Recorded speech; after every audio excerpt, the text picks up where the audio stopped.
Welcome back to the show, folks. This is the wrap-up, your daily dose of pop culture and movie news, sometimes, hosted by me, Mr. H Reviews. On today's show, we'll be talking Sandman. It's a go at Netflix. Some really surprising news today, actually. I mean, this one specifically, Sandman, is go at Netflix with David Goyer. Interesting. We also have Stranger Things Season 3, the review roundup, plus Rotten Tomatoes score has been revealed. And then we'll also close with SHAZAM, a deleted scene, which I will show you in full. Hopefully it won't get copyright claimed. But also it teases the return, or the looming presence of Black Adam, played by Dwayne "The Rock" Johnson. So there you go. If you want to skip right ahead to any of the topics that I have just mentioned, then there will be some timestamps down below in the description box and in a pinned comment. But before we get into it, if you are new here, hit subscribe. You can stay up to date on this. Generally speaking, a daily dose of pop culture and movie news all in one place, the wrap-up. The reason why I say that, I wasn't around yesterday. I was very, very unwell across the weekend. Woe is me, I guess, but yeah, that's why I didn't appear on camera, and that's why I did the voice videos yesterday for the news. So, let's get right into it. Sandman, the TV series from Neil Gaiman, and unfortunately, David Goyer. I say that from the top. I don't particularly like David Goyer's work. I feel he's more of an ideas man than anything else. But look, Neil Gaiman, great. And this is a go at Netflix. Super surprising. Now, the reason why this is surprising is, of course, well, Warner Bros. I mean, what's going on? This is DC property, generally speaking. So I am surprised by all of this. But let's get into it, because there's a whole host of bits and pieces to cover on this. Now, the drama from Warner Bros. TV landed at the streamer with what sources describe as a massive financial commitment and DC Entertainment's most expensive TV foray ever. Now, this is actually referencing a few things. They started DC Universe, or Worlds of DC, or whatever it is that they've called it, which is the DC streaming platform. But then Warner Bros. Is also trying to get their own separate individual streaming platform off the ground. And this is why I think Swamp Thing has been cancelled, is they're trying to streamline their productions into one streaming platform, but who knows? Now, Neil Gaiman's beloved Vertigo comic Sandman is finally coming to the screen. Now this, again, I perhaps wrongly said DC. I'm fairly certain it is under DC. It was like a DC imprint. Something along those lines. Anyway, again, I could be wrong. My comic history is not the best. It says, more than 3 years after New Line's failed attempt to turn the graphic novel into a feature film, Netflix has signed what sources describe as a massive financial deal with Warner Bros. Television to adapt the bestseller into a TV action series. Sources familiar with the pact note it is the most expensive TV series that DC Entertainment has ever done. So yeah, Vertigo is like a DC imprint. Now this is on the Hollywood Reporter, so you can read this for yourself if you want. Now it says the Alan Heinberg, who's done Wonder Woman, ABC's The Catch, Grey's Anatomy, so on and so forth, is set to write and serve as showrunner on the straight-to-series drama. Now, Gaiman, who created the ongoing monthly comic, will executive produce alongside David Goyer. Not bad. Bit of a shame that he's not on board to write, but as an executive producer, the creator of the comic himself does have a lot of say. He really does have a lot of say. However, even having said that, Alan Heinberg is not a bad pick. Not a bad pick at all. I mean, Wonder Woman clearly resonated with general audiences. It smashed it. It made loads of money. ABC's The Catch, Grey's Anatomy is generally loved. So I don't think this is bad. I feel like Alan Heinberg would be a good base. So, just handling it day to day, a good baseline. And then you've got the likes of Neil Gaiman on board to just pedal that boat to left to side to avoid the rocks, the pitfalls of general series, adaptive materials. Now, the red flag for me is just David Goyer, but he might just be on board as a moneymaker, a money man, just inputting a bit of cash. Now it says David Goyer, Gaiman and Goyer were both attached to New Line's most recent attempts to adapt Sandman for the big screen. I'll tell you the interesting thing about this Goyer business. Goyer's on board for a lot of projects recently. A lot of projects. He's set to be penning the script and produce Hellraiser as a movie series. He has a lot under his belt. So it says to me that he's more, for the projects which he's just attached as producer, he's generally speaking just going to be dropping in ideas here and there, but he's not going to be hands-on that much. He's more of a money man, dropping in ideas. Because if he's attached to writing a lot of projects, which he is, he's clearly not going to have the time, is he not? So I think that's good news, actually. Now, Netflix and Warner Brothers declined comment as a formal deal has not yet closed. An episode count was not immediately available. So although they have made the offer, it is not closed, they've not penned it in ink, but it sounds like it's a done deal, especially for the Hollywood Reporter to be reporting on this. Sounds like it's a done deal. States that the Netflix take represents the first Sandman TV series after numerous efforts to adapt Gaiman's horror, fantasy and mythology tale about Morpheus, the Lord of Dreams, and the endless, the powerful group of siblings that includes destiny, death, destruction, despair, desire, and delirium, as well as dream. Now, as a concept and as lore, as a comic book, it is fascinating. It's a great comic. And that's why it's been looking to be adapted for so long. This has been long in the works. It says attempts to turn, and again this is what continues it now, attempts to turn Sandman into a feature film franchise started in the 1990s with Warner Bros., the parent company of Vertigo, the former imprint of DC Comics. So yeah. The project went through multiple incarnations and writers in the 90s and early 2000s and eventually toiled away in development purgatory. Ironic, given the subject matter. Gaiman, whose work has been adapted for TV with Stars, American Gods, and Amazon's Good Omens, top notch, announced in late 2013 that he was teaming with Joseph Gordon-Levitt for a feature film that wound up being set up at Warner Bros. owned New Line. Gordon-Levitt was set to star and direct before bailing on the film following creative differences with the studio in March of 2016.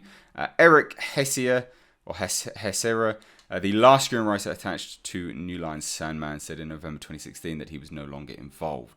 Now that would have been an interesting one. The Joseph Gordon-Levitt, that was touted as being the big thing for a while. I'm not sure whether Gordon-Levitt would have been. He's actually quite a good actor, to be perfectly honest. He's been casting some garbage, but he is a reasonably good actor.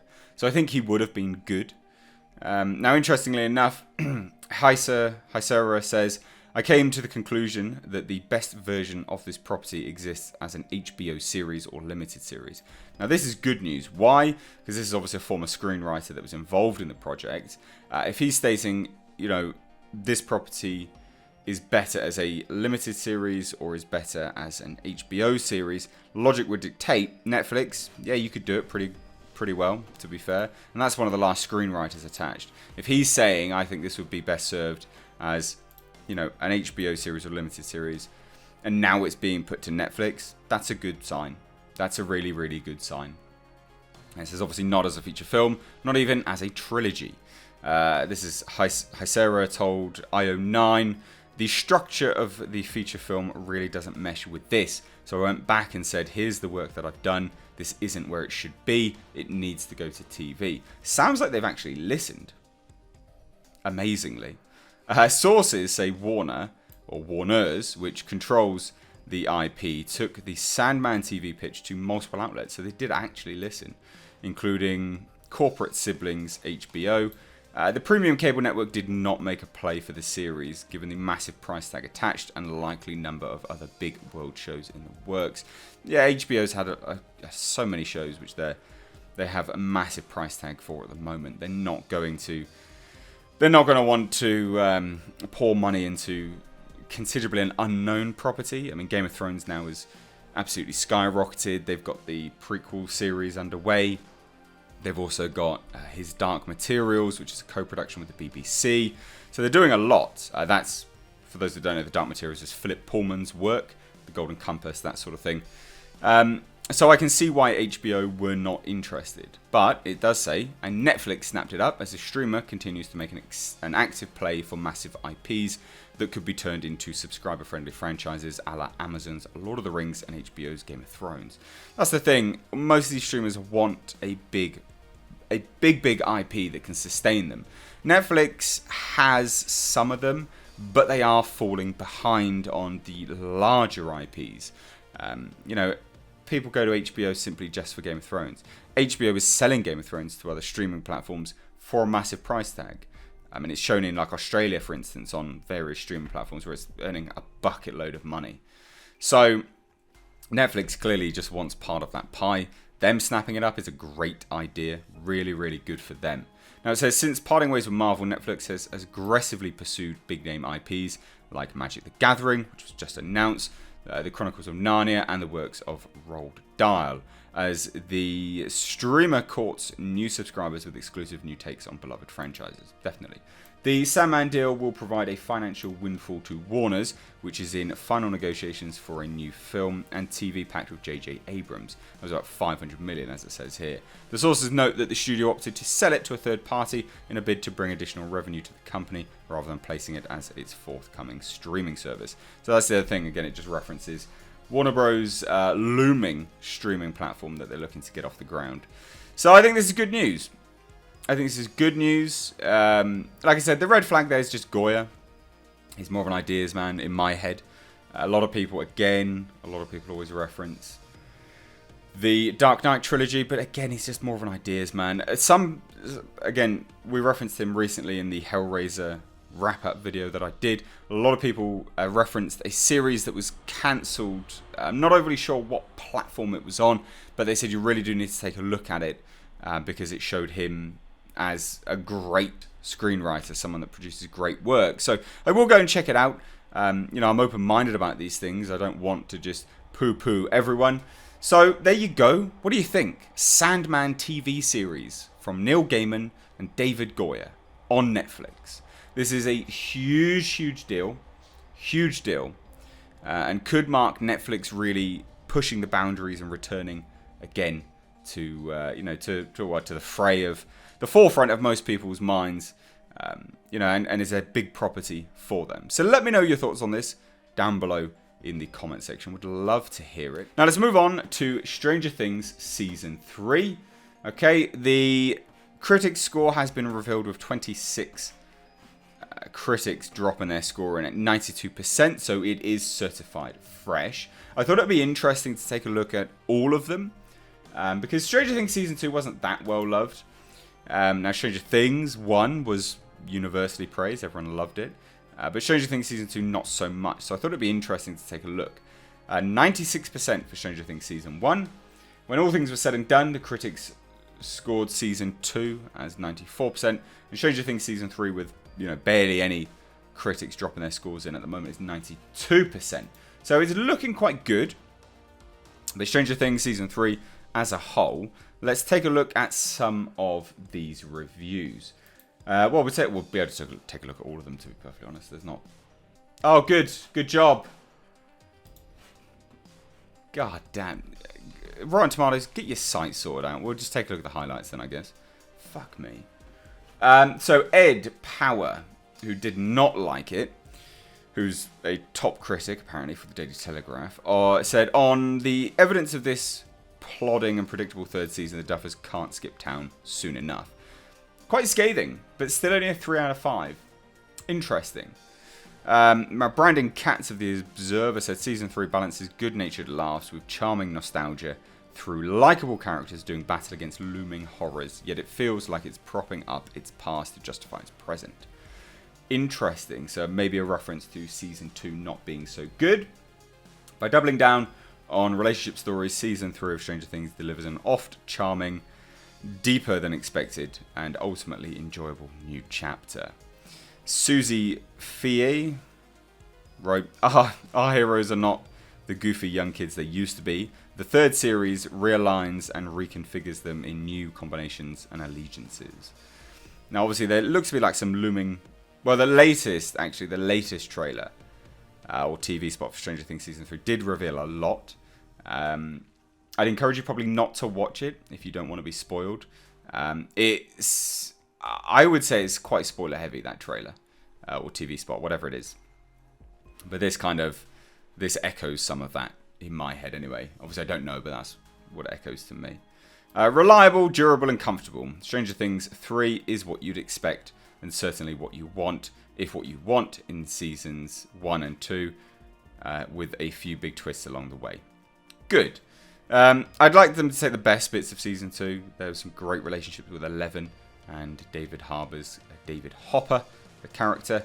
So yeah, I mean, I would like them to take the best parts of season 2 and scrap the bad parts, obviously. That's interesting that obviously it says it's kind of what you'd expect. I don't know whether that's a good thing or a bad thing. They're framing it as good. Now it says it's a dazzling season that doubles down on what the show does best and fixes its past hiccups. Stranger Things 3 is simply thrilling. Good. Stranger Things Season 3 more than lives up to the legacy its predecessors have established. In fact, the Independence Day storyline surpasses last season's Halloween-themed outing in many ways, although some aspects defy comparison. The third installment is exhilarating, the equal of its predecessor in terms of pure enjoyment, but still eventually devastating, with a shocking and emotionally charged conclusion that will ring out on social media for weeks to come. Okay, so for weeks to come. It's funny, grows sweet and fun, and by the end, the whole thing gets so massive and exciting, you're likely to remember a few of the hiccups. Or you're likely not to remember a few of the hiccups along the way. So basically it says it's got some problems, but it rounds itself out in a great way that leaves you, loving it, basically. While always shot through with humour, the third season leans heavily on the comedy, pulling off laugh-out-loud slapstick moments and a story that embraces its stupidity. Sounds good. This does sound good. But again, like I say, these people have referenced how bad Season 2 was, and yet Season 2 still has 94%. Do you see what I mean? So, I don't know. I think a lot of people are very heavy on nostalgia with these things, and sometimes it does somewhat blind you with... somewhat blind you to the negatives, because that season, god damn, it dragged in parts. The whole subplot of Eleven and her sister... garbage. So I don't know. I am looking forward to this. I will watch this. I will probably just do an overall review of the season. Last year I did a episode by episode review. Didn't go down as well as I thought it would. So I won't be doing that again. But I want to hear your thoughts. Are you looking forward to Stranger Things Season 3? A lot of people have said this could probably continue up to about 5 seasons, which is a lot. But let me know. What do you think? Let me know down below in the comments section. And like I said at the start, if you are new here, please do hit subscribe. You can stay up to date on this, the daily dose of pop culture and movie news all in one place, the wrap up. Now let's move on to Shazam. Okay, we have a deleted scene which seems to indicate Black Adam. This deleted scene is called Family on Thrones. So let's watch it, let's talk about it, and let's get your thoughts.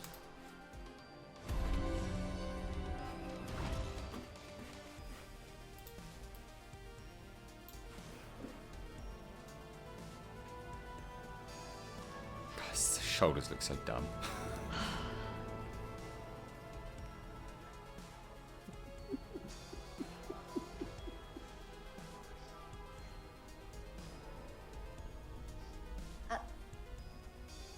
Guys, there's 6 of us and there's 7 thrones. Who's that for? Well, whoever it is, I'm gonna love them no matter what, because they're an automatic part of the family. So there you go. Oh, wants to play my video. So there you go. With respect to that, is that teasing the return or the initial return of Black Adam, the appearance of Black Adam? Yeah, I think so. I think inevitably. Obviously, we're going to be seeing Black Adam in his own movie first, reportedly anyway, and then we'll see him in the sequel to Shazam, if things move along as they should. I definitely think that is teasing Black Adam appearing in the movie, but it's an interesting deleted scene nonetheless. Didn't really need to be in the film. It's not a bad deleted scene. It's a few seconds though. They could have had it as a pre-credits scene, I guess. But there was some good post-credit scenes in Shazam. But anyway, I thought I'd bring you that as well, just as a fun wrap-up to end this show. What do you think?